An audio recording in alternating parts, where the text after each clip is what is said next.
ٹھیک ہے؟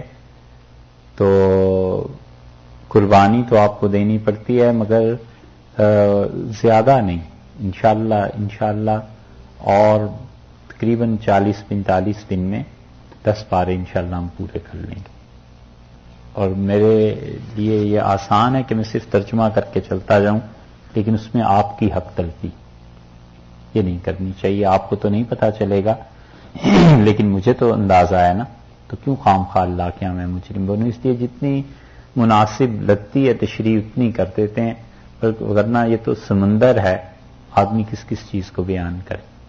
اور دوسری طرف یہ ہے کہ ہمیں بھی احساس اس کا رہتا ہے کہ اور 20 کام جو تھوڑے بہت متعلق ہیں ان کو بھی کرنا ہے، واپس بھی جانا ہے. تو اس لیے یہ درخواست ہے کہ جو 3 گھنٹے 3.5 گھنٹے یا کم و بیش جتنا بھی ہے، یہ آپ بس اتنا سمجھ لیجئے کہ مہینہ 40 دن اور ہی بس بات کرنی ہے. پھر انشاءاللہ اس کے بعد آپ حضرات کے پاس یہ یادگار رہے گی اور اللہ ہی کو اگر منظور ہوا تو اس سے نفع ہو جائے گا. ایک بات. دوسرے وہ یاد رکھیے گا، ذی الحج میں حدیث میں جو آیا ہے، رسول اللہ صلی اللہ علیہ وسلم نے فرمایا کہ ان میں سے ہر رات کی عبادت لیلۃ القدر کے برابر ہے. ابھی ایک دوست مجھ سے کہہ رہے تھے، موزم کہہ رہے تھے کہ اس کا حوالہ چاہیے. وہ انشاءاللہ کل حوالہ بھی آپ کو لا دوں گا، باقاعدہ وہ پوری حدیث جہاں آئی ہے وہ لا دوں گا کہ رسول اللہ صلی اللہ علیہ وسلم نے بتایا ہے کہ یہ ذی الحج کے ابتدائی 10 دن جو ہیں، ارشاد فرمایا کہ ان میں سے ہر رات کی عبادت لیلۃ القدر کے برابر ہے، اور ہر دن کا روزہ یہ اللہ سے 1 سال کے گناہ معاف کرا دیتا ہے. اور 9 ذی الحج کا روزہ تو ارشاد فرمایا 1 سال جو گزر گیا اور 1 سال جو آئندہ آئے گا، 2 سال. وہ حدیث بھی آپ کو لا دیں گے. اس لیے اس میں خیال یہ ہے کہ وہ جو 10 دن ہیں، 9 راتیں 10 راتیں جتنی بھی بنتی ہیں، وہ انشاءاللہ 1 گھنٹہ مزید بڑھا لیں گے. یہ آپ سوچ لیجئے تھوڑی سی قربانی کر کے کہ کس طرح ٹائم کو ایڈجسٹ کرنا. ٹھیک ہے جی، 2 باتیں ہو گئیں. تیسری بات یہ، ہاں الحمدللہ دیکھیے 2 صورتیں پوری ہو گئیں، سورہ نساء بھی، آل عمران بھی. آپ لوگ ہیں جی سورہ بقرہ اور آل عمران. ہاں سورہ نساء تو بھی شروع ہوگی، وہ نام ہی ایسا ہے کہ اچھا کہ لینا ہی چاہیے نا. تو یہ فرمائیے آپ لوگوں کو اب تک سمجھ آ رہی جو بھی چیزیں ہیں؟ اس سے اطمینان ہے؟ ٹھیک ہے جی. بسم اللہ الرحمن الرحیم. یہاں سے اب تیسری سورت قرآن پاک کی سورہ نساء شروع ہو رہی ہے، اور سورہ نساء میں اللہ تعالی نے بہت سی چیزیں بیان کی ہیں. یہ کل انشاءاللہ اس سورت کو ہم لگوا دیں گے. لگوانے کا مطلب یہ ہے کہ اس سورت میں کیا کیا چیزیں کس کس موقع پہ کیا ہے یہ آپ کو تفصیل سے بیان کر دیں گے. آپ سے کل لکھ لیجئے گا، وہ قرآن پاک کا نسخہ لے آئیے گا جس پہ آپ باقاعدہ لکھ سکیں. اور مختصر سی بات یہ ہے کہ ابتدائی حصے میں اللہ تعالی نے 14 احکامات یہاں سے اللہ تعالی نے بیان کرنا شروع کیے ہیں، اور اس سورہ نساء میں اللہ تعالی نے عورتوں کے حقوق، بچوں کے حقوق، ان چیزوں کو بیان کیا ہے. اور انتظامی امور جتنے بھی اسلامی معاشرے کی اصلاح کے لیے ہیں اس کا ارشاد فرمایا ہے. سورہ آل عمران میں اعتقادی شرک جو تھا اس کی نفی کی گئی اور بتایا گیا کہ دیکھو تم لوگوں نے اپنا عقیدہ ٹھیک رکھنا ہے سیدنا مسیح علیہ الصلوۃ والسلام کے بارے میں اور حضرت مریم کے بارے میں.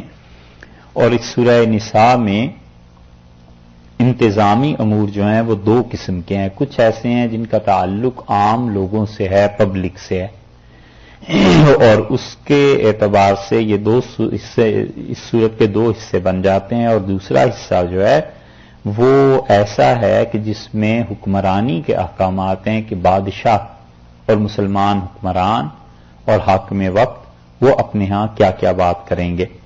اور ہر حصے کے بعد اللہ تعالی نے توحید کے مسئلے کو بیان کیا کہ توحید کیا ہے. سر دست جہاں سے شروع کر رہے ہیں، 14 حکم اللہ تعالی نے ایسے دیے ہیں کہ کہ ان 14 کے 14 احکامات کا تعلق عام پبلک سے ہے، ہماری آپ کی روزمرہ زندگی سے ہے کہ کیا کرنے ہیں۔ پہلا حکم جو دیا ہے وہ دیکھیے آپ، وَآتُوا الْيَتَامَىٰ أَمْوَالَهُمْ یہاں سے لے کر حُوبًا کبیرہ تک ہے۔ وَآتُوا الْيَتَامَىٰ أَمْوَالَهُمْ ہے نا، یہ دوسری آیت شروع ہوتی ہے، ٹھیک ہے، دوسری آیت کریمہ، یہ 14 احکامات میں سے پہلا حکم یہاں پر ہے۔ وَآتُوا الْيَتَامَىٰ سے لے کے یہ پوری آیت پڑھ لیجئے، اور اس کے بعد حُوبًا کبیرہ جہاں آ رہا ہے یہ پہلا حکم ہے، ٹھیک ہے۔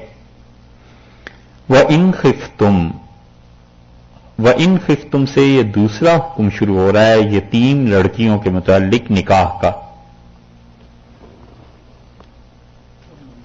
جی نمبر آیت کا 3، تیسری، تھرڈ آیت۔ اچھا، تیسرا حکم جو ہے وہ 4th آیت میں شروع ہو رہا ہے، چوتھی آیت میں، وَآتُوا النِّسَاءَ صَدُقَاتِهِنَّ نِحْلَةً، یہ تیسرا حکم دیا جا رہا ہے، اور تیسرا حکم ہے حق مہر کے متعلق کہ حق مہر کیسے ادا کرنا ہے۔ یہ کام آئے گا بہت۔ اچھا نہیں گھبراؤ نہیں بھائی، خدا سے امید تو رکھنی چاہیے نا اچھے دنوں کی بھی۔ اچھا جناب، اس کے بعد چوتھا حکم آ رہا ہے وَلَا تُؤْتُوا السُّفَهَاءَ أَمْوَالَكُمْ، ٹھیک ہے جی، یہ چوتھا حکم یہاں سے وَلَا تُؤْتُوا السُّفَهَاء سے لے کے اور چھٹی آیت جہاں پوری ہو رہی ہے نا وَكَفَىٰ بِاللَّهِ حَسِيبًا یہاں تک ہے، اور پانچواں حکم شروع ہو رہا ہے بالکل اس کے فوراً بعد 7ویں آیت سے، 7th سے، لِلرِّجَالِ نَصِيبٌ مِّمَّا تَرَكَ الْوَالِدَانِ وَالْأَقْرَبُونَ، یہ حکم کون سا ہوا؟ پانچواں، ٹھیک ہے جی، 5 حکم ہو گئے۔ اچھا، اور 5ویں کے بعد چھٹا حکم شروع ہو رہا ہے آیت نمبر 11 سے، جہاں رکوع پورا ہو رہا ہے نا وہاں تک تو 5واں حکم چلے گا۔ 5ویں کے بعد چھٹا حکم یوصیکم اللہ فی اولادکم، اللہ تعالیٰ تمہیں تمہاری اولادوں کے متعلق یہ بتاتا ہے کہ للذکر مثل حظ الانثیین، کہ تم اپنے بیٹے کو حصہ دو گے، بیٹے کا حصہ بنے گا اتنا جتنا 2 بیٹیوں کا حصہ، 2 عورتوں کے برابر ایک مرد کا حصہ۔ یہ 11ویں آیت کی بالکل شروع میں یہ اللہ تعالیٰ نے چھٹا حکم یہاں دیا ہے، ٹھیک ہے جناب۔ 7واں حکم آگے اب چلے جائیے، جہاں رکوع پورا ہو رہا ہے، رکوع کے بعد واللاتی یاتین الفاحشۃ من نسائکم، یہ جو ہے نا یہ 7واں حکم ہے۔ رکوع پورا ہو گیا، 15th آیت ہے، 15 نمبر آیت ہے، آیت نمبر 15 جہاں سے شروع ہو رہی ہے واللاتی، یہ 7واں حکم ہے کہ عورتوں کو وراثت سے تو حصہ دینا ہی دینا ہے ضروری، مگر شرعی احکامات باقی چیزوں کے متعلق کیا ہیں، یہ 7واں حکم ہے، ٹھیک ہے۔ 8واں حکم جو ہے وہ آیت نمبر 19 کو دیکھیے، 19، یا ایھا الذین آمنوا لا یحل لکم ان ترثوا النساء کرہا، ایمان والو تمہارے لیے جائز نہیں ہے کہ تم خواتین سے زبردستی میراث میں جو ان کا حصہ بنتا ہے وہ لے لو۔ یہ 8واں حکم ہے، ورثے میں جو مال ملا کرتا ہے خواتین کو اس کا، آیت نمبر 19 نمبر آیت میں یہ 8واں حکم ہے۔ 9واں حکم جو ہے وہ آیت نمبر 22 میں ہے، آیت نمبر 21 پوری ہو رہی ہے غلیظہ کے لفظ پہ، اور 22 نمبر جو آیت ہے وَلَا تَنْكِحُوا مَا نَكَحَ آبَاؤُكُمْ، اور ہرگز نکاح نہ کرنا ان عورتوں سے جن سے نکاح کیا ہے تمہارے آباء و اجداد نے، یہ 9واں حکم۔ مطلب یہ ہے کہ بے شک عورتیں وہ نکاح کے ذریعے بیویاں بنیں گی، لیکن یہ جو عورتیں اب یہاں گنوا رہے ہیں یہ راضی بھی ہوں تب بھی ان میں سے کسی سے نکاح نہیں ہو سکتا۔ 9واں حکم آ گیا، ٹھیک ہے جی۔ اس نمے کے بعد 10واں حکم جو ہے، چلتے جائیے آگے، 10واں حکم جو ہے وہ آئے گا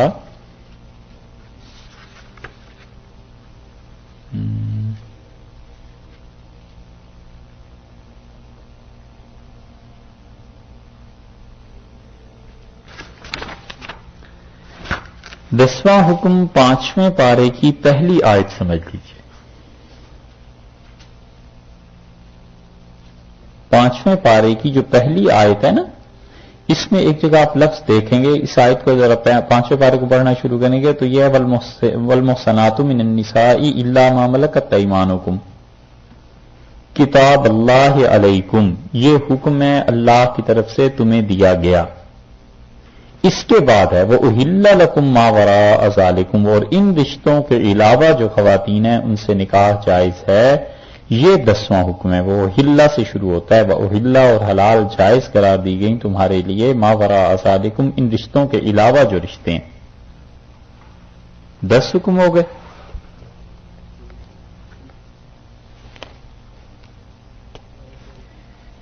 گیارہواں حکم آپ دیکھیے اللہ تعالی نے دیا ہے آیت نمبر 29 میں۔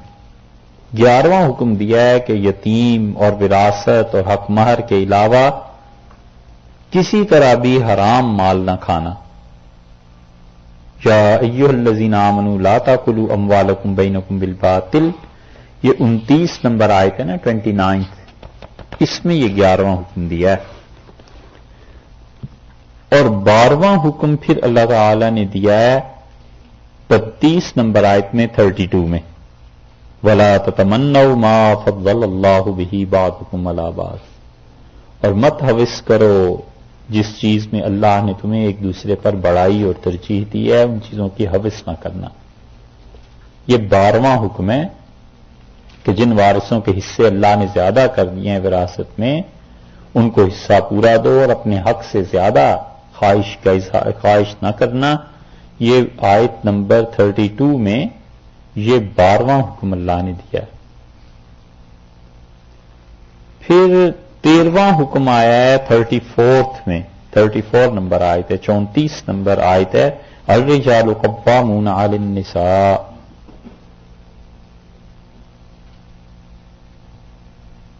تیرہ حکم ہو گئے۔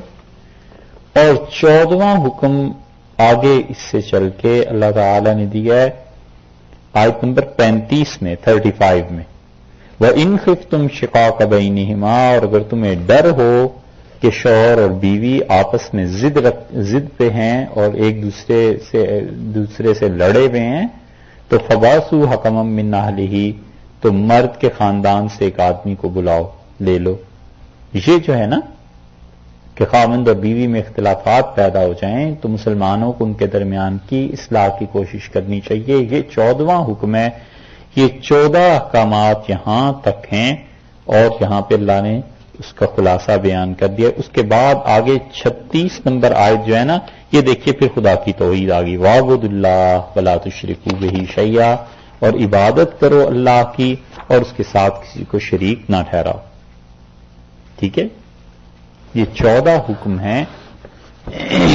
فی الحال تو تھوڑا سا اسے دیکھتے ہیں، کل انشاءاللہ سب سے پہلے اس سورت کی جو باقی چیزیں آپ سے عرض کر دوں گا اور پھر اس کے بعد تشریح اس کی ہوتی رہے گی۔